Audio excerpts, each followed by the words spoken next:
Hi friends, welcome back to my channel మా ఇంటి అభిరుచి.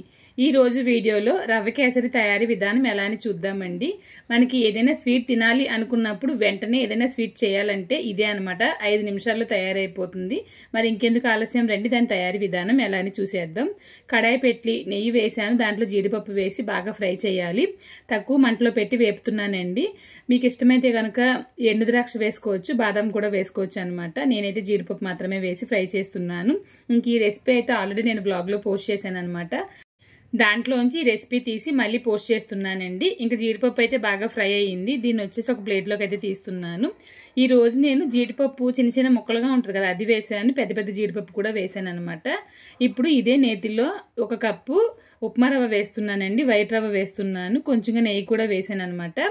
వేసి ఈ రవ్వని తక్కువ మంటలో బాగా ఫ్రై చేయాలండి. మా ఇంట్లో ఈ రవ్వ కేసరి ప్రతిసారి చేస్తూ ఉంటాం అనమాట. మా ఇంట్లో వచ్చేసి చాలా ఇష్టం అందరికీ. చాలా సింపుల్ అయిన రెసిపీ కదా. ఇంకా తక్కువ మంటలో రవ్వని బాగా వేపిన తర్వాత వేడి నీళ్ళు అయితే ఇందులో వేస్తున్నాను. 1 కప్పు రవ్వకి 2.5 కప్పులైనా వేసుకోవచ్చు, 3 కప్పులైనా వేసుకోవచ్చు అనమాట. సమానంగానే ఉంటుంది ఉడికిన తర్వాత. రవ్వ వేసిన తర్వాత ఉండలు లాంటివి ఏమీ లేకుండా బాగా కలుపుతూ ఉండాలి. మనం చన్నీళ్ళు కనుక పోస్తే ఈ విధంగా రాదండి. రవ్వ వచ్చేసి ఎలా అంటే ఒడియాల పిండిలో అయిపోతుంది అనమాట. అందుకని చెప్పేసి మీరు మరిగించిన నీళ్ళే వేయండి. నీళ్ళు వేసిన తర్వాత కలుపుతూ ఉన్నాను. ఈ విధంగా దగ్గర పడుతుంది కదా. ఈ సమయంలో దీంట్లో నేను 1/2 కప్పు పంచదార వేస్తున్నానండి. మీరు స్వీట్ ఎక్కువగా తినేలా అయితే కనుక 1 కప్పు వేసుకోవచ్చు. మేము తక్కువగా తింటామని చెప్పేసి కొంచెంగానే వేసాను. ఇంక తర్వాత చూసారంటే జీడిపప్పు ఫ్రై చేశాను కదా, అది కూడా వేసాను అనమాట. వేసిన తర్వాత బాగా కలుపుతున్నాను. దీంట్లో వచ్చేసి నేనైతే కేసరి కలర్ కలుపుతాను. మీరు వద్దంటే కనుక మీరు స్కిప్ చేసేసి ఈ విధంగానే తినేయొచ్చండి. కేసరి కలర్ వచ్చేసి వాటర్లోనే వేసుకోవచ్చు, లేదంటే కనుక ఇప్పుడు కూడా వేయొచ్చు అనమాట. కొంచెంగా కేసరి కలరు కొంచెంగా నీళ్ళల్లో కలిపి అయితే నేను యాడ్ చేస్తున్నానండి.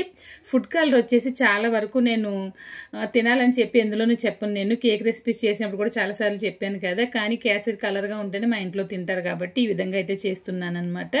ఇంకా కేసరి ఫుడ్ కలర్ వేసిన తర్వాత బాగా కలిపానండి. కలిపిన తర్వాత చివరిగా కొంచెంగా యాలకుల పొడి వేసాను, కొంచెంగా నెయ్యి కూడా వేసాను అనమాట. తర్వాత యాలకుల ఎసెన్స్ కూడా వేస్తున్నాను. 1/4 టీ స్పూన్ అయితే వేసానండి. మనం ఎక్కువగా యాలక్కాయలు వేసి దీంట్లో వేసే బదులు యాలక్కాయలు ఎసెన్స్ వేసామంటే కనుక ఎసెన్స్కే బాగుంటుంది అనమాట టేస్ట్ అనేది. వేసిన తర్వాత బాగా కలుపుతున్నాను. అంతేనండి, ఎంతో సింపుల్గా ఎంతో టేస్టీగా ఉండే మనం అప్పటికప్పుడు చేసుకునే రవ్వ కేసరి తయారైపోయింది. మీరు కూడా ట్రై చేయండి. మీకు నచ్చితే కనుక మర్చిపోకుండా లైక్ చేసి కామెంట్ చేయండి. ఇంకొక వీడియోలో మళ్ళీ కలుద్దాం. Thank you.